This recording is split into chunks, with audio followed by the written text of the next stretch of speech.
Hi, welcome to the third video of the year. This video is definitely the least prepared video thus far. It's kind of rushed because I have a busy day today, so I'm just going to think about what to say while we're doing the video. I know the topic is going to be interests and opportunities. So recently, someone sent me a couple articles on varying topics that this person has opinions on. And I was thinking when I got them that if I had less to do, then it would be interesting to learn about them. However, given that I am preoccupied with activities I've already committed to, I'm not going to read those articles, comment on them, engage in an opinion conversation on those topics at this moment. And so the topic that I want to discuss is how different,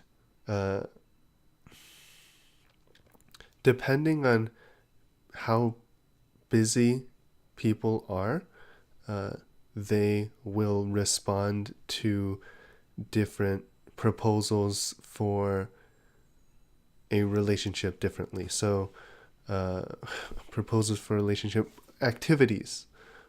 So, for example, if I have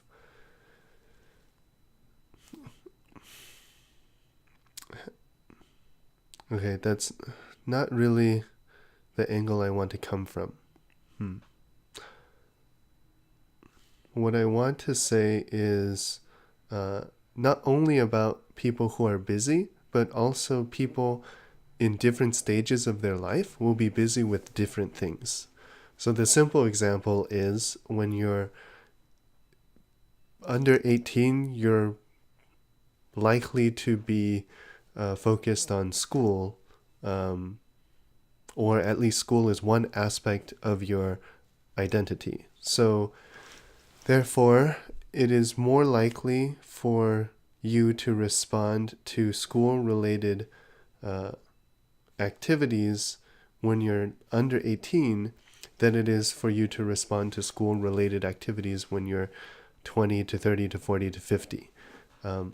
Depending on a person's stage of life, they will respond differently to different activities. One example of this, well, I already gave you an example. It's school. Further examples of this would be after school. Once you become 18, oftentimes people are struggling to support themselves, to survive, to make it on their own. This is typically going to take up a lot of time, take up a lot of emotional energy. It's usually stressful, and people kind of bounce between working towards the goals that they set for themselves, and relaxing or recovering from the exhaustion of having done that work. And so when people are really engaged in work, then proposing to them opportunities for more work, like, hey, do you want to research this topic? Do you want to work in this project?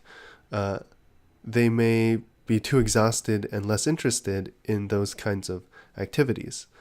Furthermore, if they are really working hard, then after work they're so exhausted, all they want to do is go to sleep. So if you propose that they do some physically strenuous activity like sports, hiking, or helping people move, like they may want to, but they may be too tired to spare the energy to help. So what I'm trying to get at is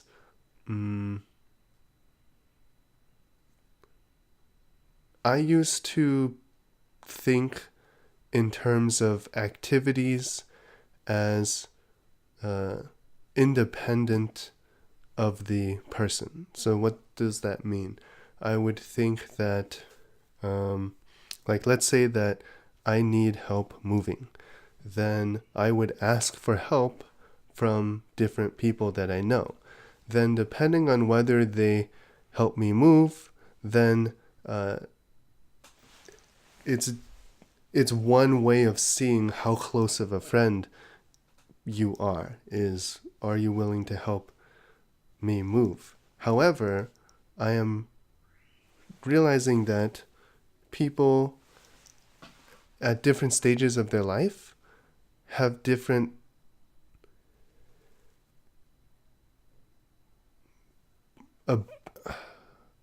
abilities, different capacities for help. So someone who has a deadline coming up is less able to help than someone who does not have a deadline. Someone who is barely able to make ends meet or is greatly in debt and is struggling to find a job to slow the bleeding of debt is less likely to have the spare time to help. And so, this seems too obvious. What is the insight here? Let me look at my notes.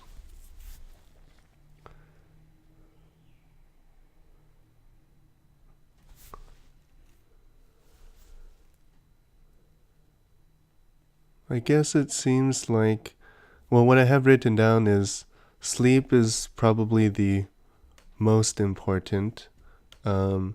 If people lack enough sleep, then they're probably going to bail all activities to go sleep.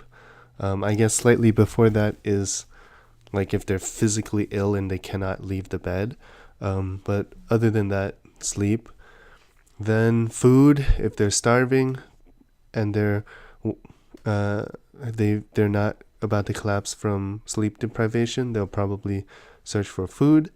And then after that, different opportunities for leisure time open up. And then depending on their resources for leisure, they can engage in different activities, from just walking around near their neighborhood to maybe taking a bus further away or driving further away to walk around, or then paying money to go to an event of some sort, and so on and so forth. There's different varying levels of activities based on resources available to them at that point in time. And so therefore, if you're going to be judgmental of other people, as we all are, we're all constantly making judgments, please be aware that you should not take at face value their response to your proposals as a reflection of their relationship to you or their like who they are, because that, like, whether they say yes to sending you to the airport or yes to giving you a ride from point A to point B, you should take into account their ability to provide that service. If they are unable to provide that service, then it is expected that they would not be able to say yes. Furthermore, if they are someone with a lot of resources and they say no still, then the typical assumption is that, oh, they don't want to help. However, it is also possible that they want to help, but they have prior commitments, or they're going through problems and issues that you are unaware of. So the key point, I guess, in conclusion for this video is to be understanding of others, to understand that if people don't behave in the way that you judge to be what you want or what you would approve of, to be willing to accept that there may be reasons for why they have done that still make them a good person. Because the alternative would be to assume that people who do not behave in the ways that you judge good are bad people. And then oftentimes, very often, people will not perform to your expectations. And then and if you think that not performing to your expectations make them bad people, then you will end up finding that everyone is a bad person because everyone will at some point fail to meet your expectations. And then if you find yourself living in a world where you think and find lots of people are bad people, you may want to re-examine the conclusions, the data points that you use to make that conclusion through the lens of this video, of asking yourself, do they have the capacity to make the decision that you consider right?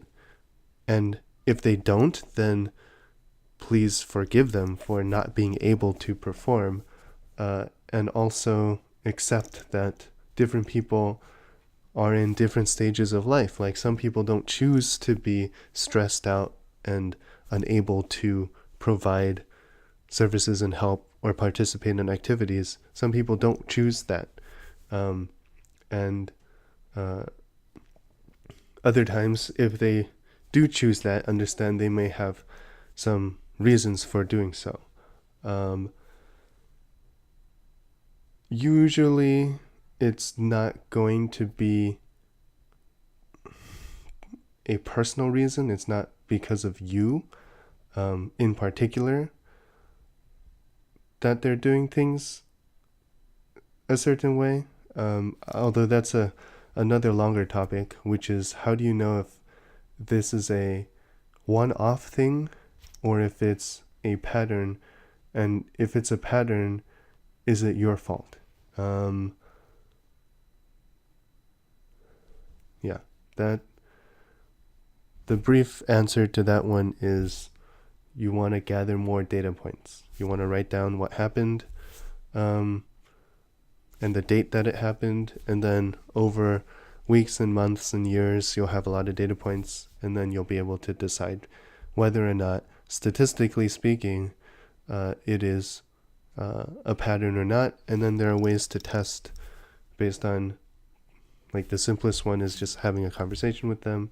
Okay, anyway, this is that part was not planned for this video, so if you understood, great. If you didn't, I will go into that in another video. So yes, in conclusion, be more understanding of other people so that you don't have to live in a world where everybody is a piece of shit and you hate everyone for being bad people who don't meet your expectations. Great. Hopefully you can get out of that world if you're living in that, and have a good day or night. Bye.